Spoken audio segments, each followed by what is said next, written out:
आप देख रहे हैं न्यूज नाउ 24/7। ताज़ा खबरों के लिए हमारे साथ बने रहें। कांग्रेस नेता रणदीप सिंह सुरजेवाला ने इंडिया अमेरिका व्यापार समझौते पर कहा, व्यापार समझौते आर्थिक तरक्की का रास्ता होते हैं। व्यापार समझौतों का आधार ही दो देशों की बराबरी की शर्तों पर परस्पर लोकहित है। व्यापार समझौते देश की संप्रभुता को त्याग कर गुलामी का रास्ता कभी नहीं हो सकते। व्यापार समझौतों की आड़ में देशहित और लोकहित दोनों की बलि नहीं दी जा सकती। इन्हीं वजहों के चलते हम अंग्रेजों से भी लड़े थे। अमेरिका भारत व्यापार समझौते में मोदी सरकार ने देश और किसानों की बलि दे दी। भारत की ऊर्जा सुरक्षा से सरेआम खिलवाड़ किया। मोदी सरकार ने भारत की डिजिटल स्वायत्तता व डेटा प्राइवेसी पर गंभीर सवाल खड़े कर दिए। भारतीय हितों की रक्षा में मजबूती से खड़े होने के बजाय इस मजबूर सरकार ने भारत की संप्रभुता और आत्मनिर्भरता से समझौता कर लिया। देश यही सवाल पूछ रहा है, ये मजबूत सरकार है या मजबूर सरकार? ये भारत आत्मनिर्भर या अमेरिका निर्भर? उन्होंने कहा। मोदी सरकार ने अमेरिका के साथ ट्रेड डील में भारत के हित को दांव पर लगा दिया है। व्यापार समझौते का बड़ा प्रभाव कपास पैदा करने वाले किसानों पर पड़ेगा। अमेरिका ने बांग्लादेश से एक व्यापार समझौता किया, उसमें साफ साफ लिखा है कि बांग्लादेश अमेरिकी कपास व धागा आयात कर जो कपड़ा व वस्त्र अमेरिका को निर्यात करेगा उस पर अमेरिका में 0% शुल्क लगेगा। इसके उलट हमारे यानी भारत के निर्यात पर 18% शुल्क लगेगा, जबकि भारत कपड़ा व वस्त्र का सबसे बड़ा निर्यातक है। ऐसा हुआ तो इसका असर तिरुपुर, सूरत, पानीपत, लुधियाना समेत पूरे देश के वस्त्र उद्योग पर पड़ेगा। मगर 12 फरवरी 2026 को वाणिज्य मंत्री पीयूष गोयल ने सार्वजनिक तौर से देश को बताया कि भारत भी अमेरिका से कपास आयात कर जो कपड़ा व वस्त्र निर्यात करेगा उसे भी बांग्लादेश के बराबर राहत मिलेगी। यानी अब अमेरिकी कपास के भारत में निःशुल्क आयात का दरवाज़ा भी मोदी सरकार ने खोल दिया है। इसके अलावा बांग्लादेश भारत से करीब 50% कपास आयात करता है। मगर अब कपास का भारत से बांग्लादेश को निर्यात भी बंद हो जाएगा, जो कि हमारे किसान पर दोहरी मार होगी। पीयूष गोयल भले न बता रहे हों, लेकिन मोदी सरकार ने समझौते से पहले ही अमेरिका से भारत में कपास का आयात शुरू कर दिया था। आज एक अति महत्वपूर्ण विषय को लेकर हम सब आपके बीच में उपस्थित हैं। देश हित गिरवी रखकर व्यापार समझौता नहीं हो सकता। खेत खलिहान और किसान की रोजी रोटी पर देश को हमला मंजूर नहीं। भारत की ऊर्जा सुरक्षा से खिलवाड़ मंजूर नहीं और भारत की संप्रभुता और आत्मनिर्भरता से समझौता मंजूर नहीं। ये चार पहलू आपके बीच में लेकर हम उपस्थित हैं। व्यापार समझौते आर्थिक तरक्की का रास्ता है। व्यापार समझौतों का आधार ही बराबरी की शर्तों पर परस्पर लोकहित है दो देशों का। व्यापार समझौते देश की संप्रभुता को त्याग कर गुलामी का रास्ता कदापि नहीं हो सकते।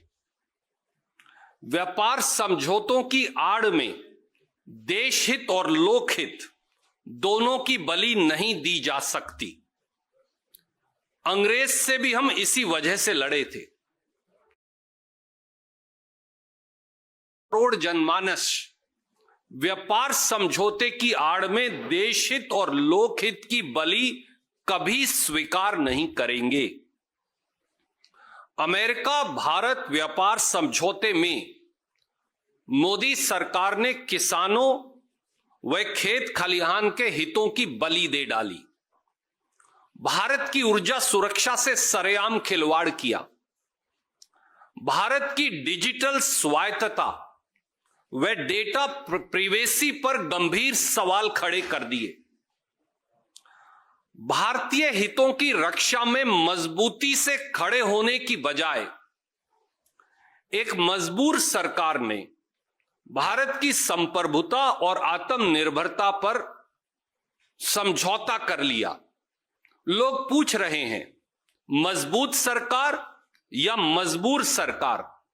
आत्मनिर्भर भारत या अमेरिका निर्भर भारत? ये सवाल लोग पूछ रहे हैं। मोदी सरकार द्वारा भारतीय हितों की तिलांजलि देने के कुछ पहलू लेकर हम आपके बीच में हैं और मैं केवल 3 पक्षों की आपसे चर्चा करूंगा। खेती, ऊर्जा सुरक्षा और ओवरऑल जो व्यापार की शर्त है। खेत खलिहान और किसान से विश्वासघात। भारत के कृषि बाजार में अमेरिका के खेती और खाद्य उत्पादों का निःशुल्क आयात किसानों की रोजी रोटी पर सीधे हमला है। अमेरिका भारत व्यापार समझौते के तहत 6 फरवरी 2026 के फ्रेमवर्क इंटरिम एग्रीमेंट में पहले बिंदु में ही यह सहमति जताई है कि भारत बगैर किसी इंपोर्ट ड्यूटी या आयात शुल्क के अमेरिका के खाद्य और कृषि उत्पाद के लिए अपना बाजार खोल देगा। अब इसके इंपैक्ट्स क्या हैं, मैं एक एक करके आपको वो बताऊंगा। सबसे पहला शब्द जो वहां लिखा है वो लिखा है ड्राइड डिस्टिल्ड ग्रेन, DDG। वो भारत में आयात होगा। यह असल में क्या है? प्रोसेस्ड मक्का है। ड्राइड डिस्टिल्ड ग्रेन प्रोसेस्ड मक्का है। भारत में आज 4 करोड़ 30 लाख मीट्रिक टन मक्का पैदा होता है। यह कहां पैदा होगा? कर्नाटक, मध्य प्रदेश, महाराष्ट्र, राजस्थान, उत्तर प्रदेश, बिहार, तेलंगाना, गुजरात, कुछ पोर्शंस ऑफ हरियाणा और पंजाब, यानी लगभग आधे से अधिक भारत में। तो इसके विपरीत भारत में 4 करोड़ 30 लाख मीट्रिक टन सालाना मक्का हम पैदा करते हैं। हम अपनी जरूरत का सारा मक्का पैदा करते हैं। America 42 crore 50 lakh metric ton मक्का पैदा करता है। हम 4 करोड़ 30 लाख मीट्रिक टन, वो 42 करोड़ 50 लाख मीट्रिक टन। स्वाभाविक है उन्हें अपना मक्का बेचने के लिए भारत जैसा बड़ा बाजार चाहिए। सवाल बड़ा सीधा है, अगर अमेरिका ड्यूटी फ्री यानी शुल्क रहित मक्का हिंदुस्तान के बाजार में बेचेगा तो आधे भारत का किसान क्या करेगा? उसका क्या हाल हश्र होगा?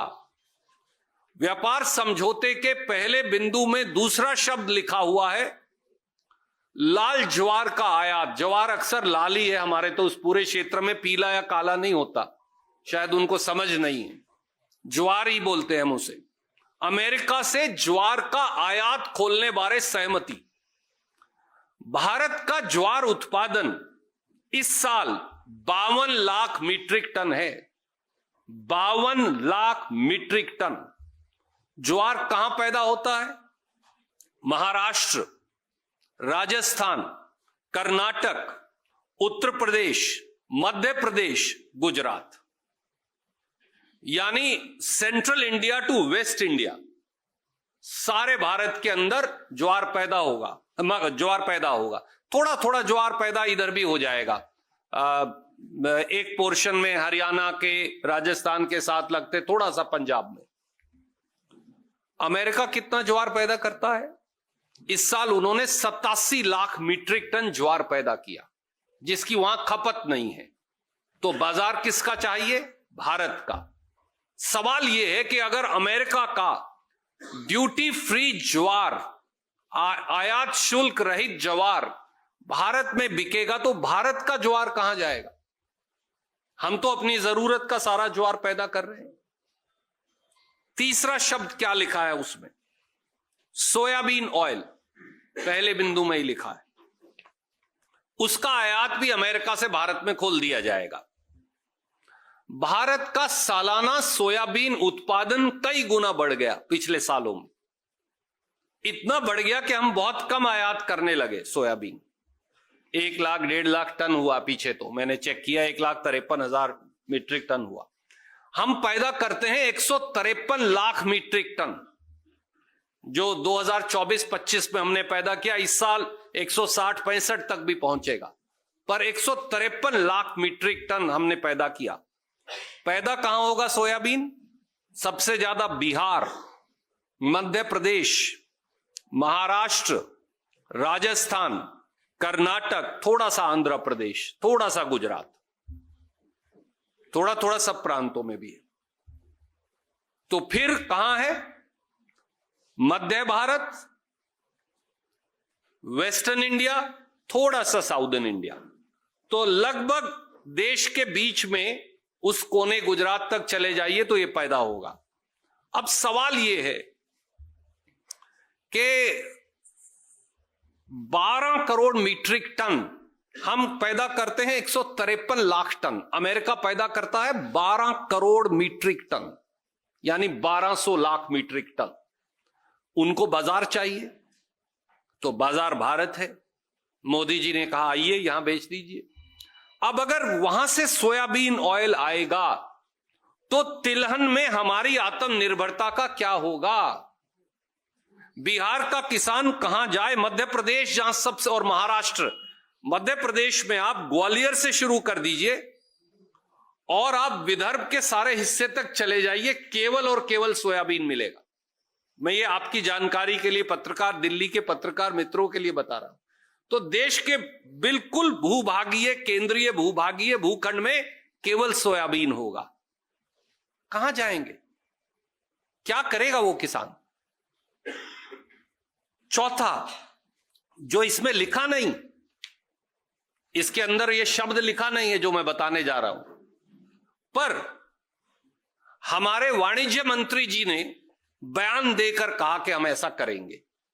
वो क्या है? हिंदुस्तान में अब कॉटन, कपास किया, वो ये है। और इस व्यापार समझौते में उन्होंने लिखा कि बांग्लादेश जो कपास का आयात, क्योंकि अमेरिका बहुत बड़ा कपास उत्पादक है, जो कपास का आयात करेगा बांग्लादेश में अमेरिका से, और फिर उसका कपड़ा बनाकर और वस्त्र बनाकर अमेरिका भेजेगा, उस पर 0% शुल्क लगेगा। इसका सीधा प्रतिकूल प्रभाव किस पर पड़ता है? हम पर। क्योंकि भारत सबसे बड़ा कपड़ा उत्पादक है, धागा उत्पादक है, वस्त्र उत्पादक है। सबसे ज्यादा स्पिंडल कैपेसिटी चाइना के साथ दुनिया में, अगर स्पिंडल्स आप समझते हैं, बुनाई की जो मशीनें हैं, धागा बनाने की, कपड़ा बनाने की, जो सबसे ज्यादा स्पिंडल कैपेसिटी दुनिया में है, चाइना के अलावा वो हिंदुस्तान के पास है। सबसे ज्यादा रोजगार भी अगर कोई पैदा करता है तो वो टेक्सटाइल उद्योग करता है। ये 3 बातें याद रखना जरूरी है इस देश के लिए। कपास हम सबसे ज्यादा मात्रा में पैदा करते हैं, स्पिंडल कैपेसिटी दुनिया में सबसे अधिक है, और हम सबसे बड़े निर्यातक भी हैं हिंदुस्तान की खपत के साथ साथ। अगर वो कपड़ा वहां से निर्यात करेंगे बांग्लादेश से 0% पर अमेरिका में, और हम करेंगे 18% पर, तो 18% वाले को नुकसान होगा या 0% वाले को होगा? 18% वाले को होगा। तो हम बांग्लादेश के वस्त्र और कपड़ा जो उत्पादक है उनके मुकाबले में अनकंपिटिटिव हो जाएंगे। और अगर अनकंपिटिटिव हो जाएंगे तो तिरुपुर तमिलनाडु का क्या होगा? सूरत गुजरात का क्या होगा? पानीपत हरियाणा का क्या होगा? लुधियाना पंजाब का क्या होगा? और देश की बुनाई वाले सब वस्त्र उद्योग का क्या होगा? और इतना ही नहीं, फिर 12 फरवरी 2026 को हमारे वाणिज्य मंत्री श्री पीयूष गोयल विपक्ष के नेता के बारे में उल जलूल बातें करते हुए एक घोषणा कर डालते हैं कि भारत भी अमेरिका का कपास आयात करेगा 0 ड्यूटी पर, और जब वो कपड़ा बनाकर भेजेगा तो उसको भी वही फायदा मिलेगा जो बांग्लादेश को मिलता है। मतलब कि भारत भी अब अमेरिका से कपास का आयात करेगा। ढोल की पोल खुल गई। चोर दरवाजे से इस समझौते में ये लिखा है, मैं नहीं कह रहा, पीयूष गोयल कह रहे हैं कि भारत 0 ड्यूटी पर अमेरिकी कपास का आयात करेगा, जबकि हम तो कपास के निर्यातक हैं, तो हम भी वहां से मंगवाएंगे कपास। तो हमारे किसान का क्या होगा? दूसरा, एक और तीसरा इसका पहलू है, इसको बोलते हैं डबल वैमी अंग्रेजी में। बांग्लादेश भारत की कपास का सबसे बड़ा आयातक है। बांग्लादेश अगर 100 किलो कपास इस्तेमाल करता है तो 50 किलो, 52 किलो हिंदुस्तान की है। तो मैं जो कपास पैदा करूंगा मेरे खेत में, उसमें से आधी बांग्लादेश जाएगी। ये बांग्लादेश करता है। तो बांग्लादेश अगर मेरी कपास का आयात बंद कर देगा हिंदुस्तान से और अमेरिका से मंगाएगा तो किसान को मार पड़ेगी ना। और अब भारत भी अमेरिका से कपास मंगाएगा तो किसान को डबल मार पड़ेगी। यानी मेरी बांग्लादेश निर्यात होनी बंद हो गई, अमेरिका से आनी शुरू हो गई, तो मैं तो दो तरफ से मर गया, दो पार्ट के बीच में पिस गया। और इसकी एंटीसिपेशन में, इस समझौते की एंटीसिपेशन में, जो पीयूष गोयल नहीं बता रहे, उनके मंत्रालय के आंकड़े बताते हैं, भारत ने पूर्ण कपास होते हुए भी अमेरिका से कपास मंगवानी इसी साल चालू कर दी थी। 24-25 में भारत ने अमेरिका से 3,428 करोड़ कपास का आयात कर लिया है पहले ही। तो अगर ये 3400 या 3500 करोड़ से 20,000 करोड़ हो गई तो कपास का क्या होगा? इस साल कपास का एमएसपी था, मैं आपको इसलिए बता रहा हूं कि मैं सब मंडियों में स्वयं गया था, 6100 रुपया क्विंटल। कपास बिकी 5,4500 रुपया क्विंटल पे। किसान को नुकसान हुआ 1,000 से 1,500 रुपया क्विंटल। ये यहां से लेकर विदर्भ तक की कहानी है। जब ये और गिर जाएगी तो फिर हिंदुस्तान के किसान का क्या होगा, सवाल ये है। और कपास कहां पैदा होती है? महाराष्ट्र, गुजरात, तेलंगाना, मध्य प्रदेश, उत्तर प्रदेश, राजस्थान, हरियाणा, पंजाब, आंध्र प्रदेश, कर्नाटक, लगभग पूरे हिंदुस्तान। तो क्या होगा कपास पैदा करने वाले किसान का? हम बांग्लादेश को 2.7 बिलियन अमेरिकी डॉलर का कपास और धागा निर्यात करते हैं। आज इस साल किया हमने 2.7 बिलियन अमेरिकी डॉलर, यानी 25,000 करोड़ रुपया। जब वो अमेरिका से मंगाएंगे तो हमारा क्या होगा? फिर हमारा तो खत्म हो जाएगा। आप समझौता कर रहे हैं क्या? मोदी जी ने ये सोचा? एक आखिरी पहलू इसी में उन्होंने लिखा है। इसके पहले बिंदु में ये सब लिखकर एक वकील साहिबान कहते हैं, जब उन्हें सब कुछ ऐड करना हो तो वो ये क्लॉज ऐड कर देते हैं।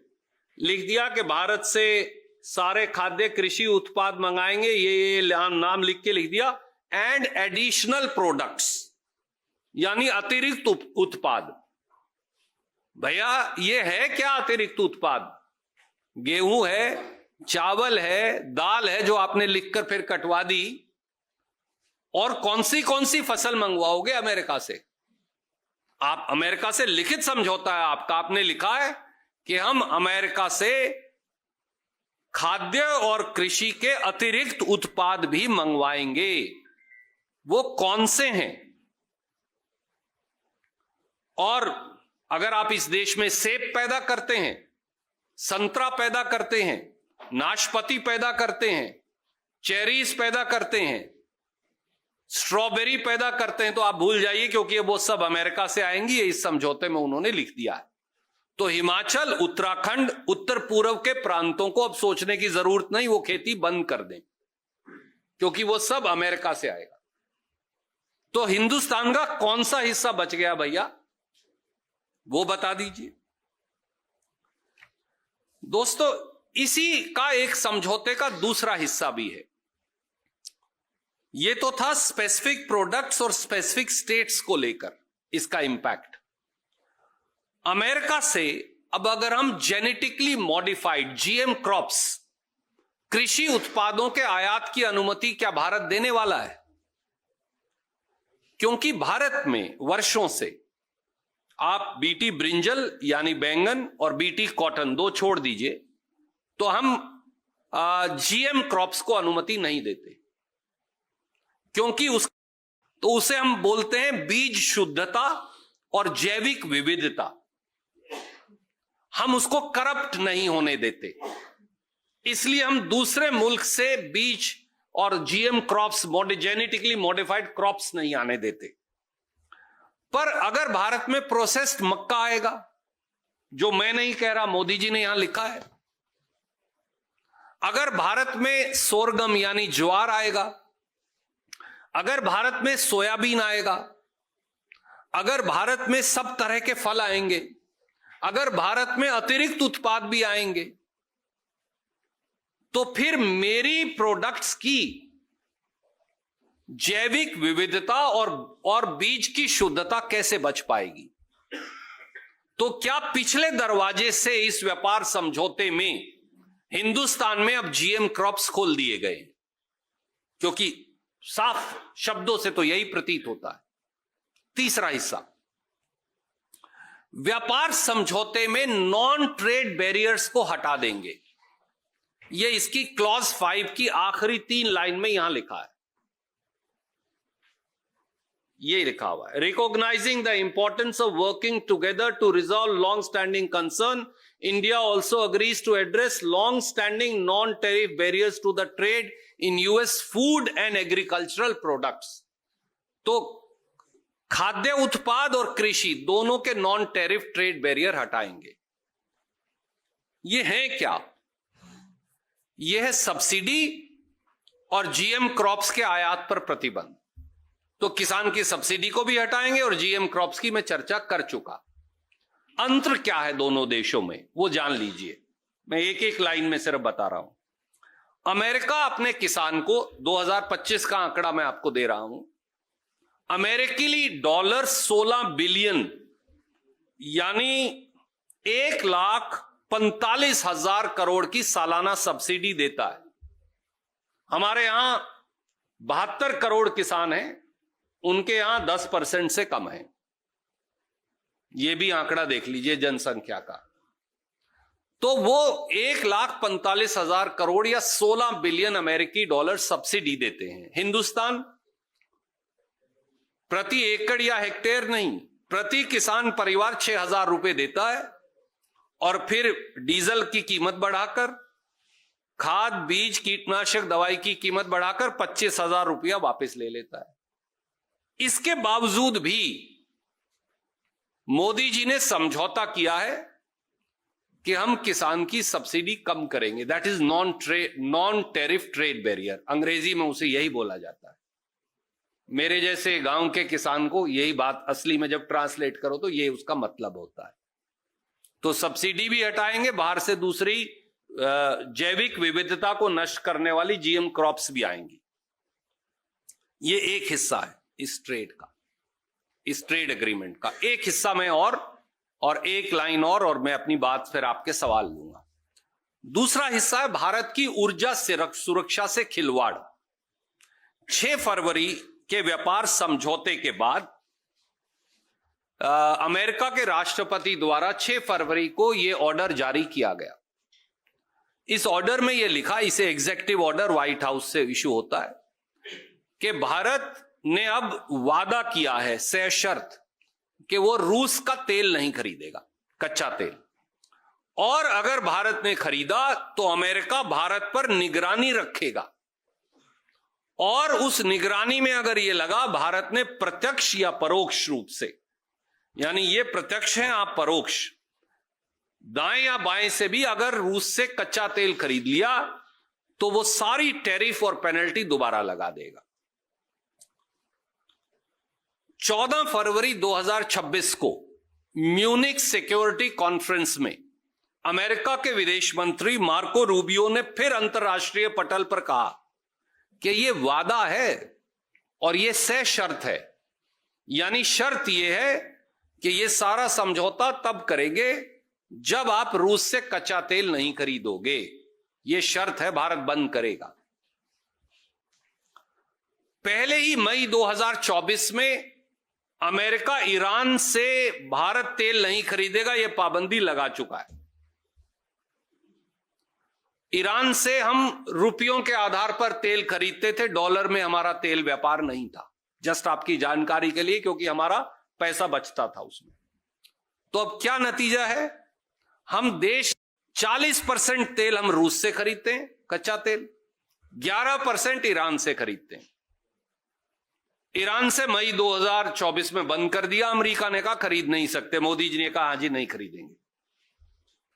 अब समझौता कर लिया, शर्त लगा दी कि ये रूस से भी नहीं खरीदोगे, तो उन्होंने कहा हां जी नहीं खरीदेंगे। तो 52% तेल की जो जरूरत है हिंदुस्तान की, अब नहीं खरीदेंगे हम। ये हमने समझौता किया है। 52% हिंदुस्तान के तेल की रिक्वायरमेंट हम नहीं खरीदेंगे। इसका एक पहलू और है, रूस से हमें सस्ता और ईरान से सस्ता कच्चा तेल मिलता था। एक छोटा सा उदाहरण दूं, आप शायद चौंक जाएं सुनकर। फरवरी 2022 से जनवरी 2026 यानी सस्ता तेल जो हम खरीदते हैं, 4 साल में हमने 168 बिलियन डॉलर का कच्चा तेल खरीदा है, यानी 15,24,000 करोड़ का। और इसमें हमें बचत कितनी हुई? भाई मैं किसी ग्राहक उसी दुकान पर जाऊंगा जहां मुझे सस्ती चीज मिलेगी, तो मुझे बचत भी हुई। उस बचत का आंकड़ा भी उपलब्ध है। हमें बचत हुई 20 बिलियन अमेरिकी डॉलर की, यानी 1,81,000 करोड़ की हिंदुस्तान को बचत हुई सस्ता तेल रूस से खरीदने से। अब शर्त क्या है? ईरान से सस्ता तेल नहीं खरीदोगे, 11% जो आपकी रिक्वायरमेंट का है, रूस से नहीं खरीदोगे जो 40% है। उनसे मिला के लगभग हम 2.5 लाख करोड़ बचाते थे, वो नहीं तुम बचत करोगे। अब किससे खरीदोगे?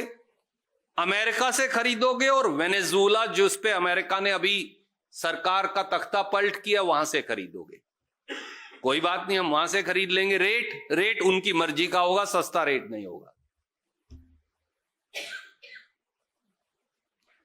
या तो मैच कर दें, कम से कम मैच ही करवा लीजिए कि हम जिस रेट पे रूस से खरीद रहे हैं और ईरान से, भैया आप बेच दो, हम तो आपसे ले लेंगे, हमें तो लेना ही है, इंपोर्ट तो करना ही है। पर वो भी नहीं करेंगे।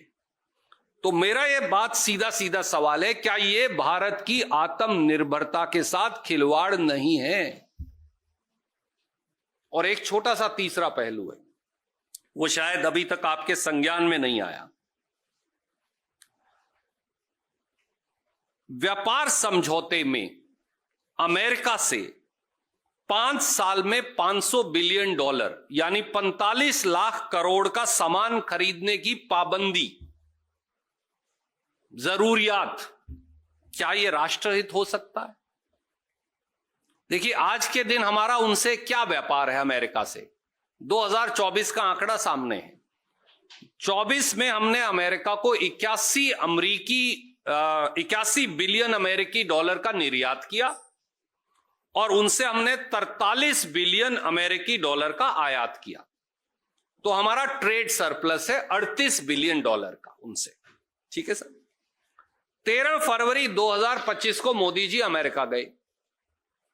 वहां जब वो गए तो उन्होंने एक साझा बयान जारी किया। ये है, वो व्हाइट हाउस की वेबसाइट पे भी लगा है, हम भी भेज देंगे, मेरी कुलीग भेज देंगे अगर आप कहेंगे तो। उसमें उन्होंने क्या लिखा था और आज क्या कर दिया? 13 फरवरी 2026 से 25 से 6 फरवरी 2026 यानी 1 साल में क्या हुआ, उसकी क्लॉज 7 जरूर पढ़िएगा। उसमें उन्होंने लिखा, अमेरिकी राष्ट्रपति और मोदी जी ने संयुक्त बयान जारी किया और कहा, दोनों देश परस्पर व्यापार 500 बिलियन डॉलर तक ले जाएंगे।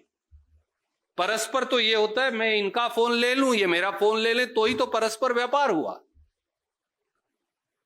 परस्पर व्यापार के तो यही मायने होते हैं।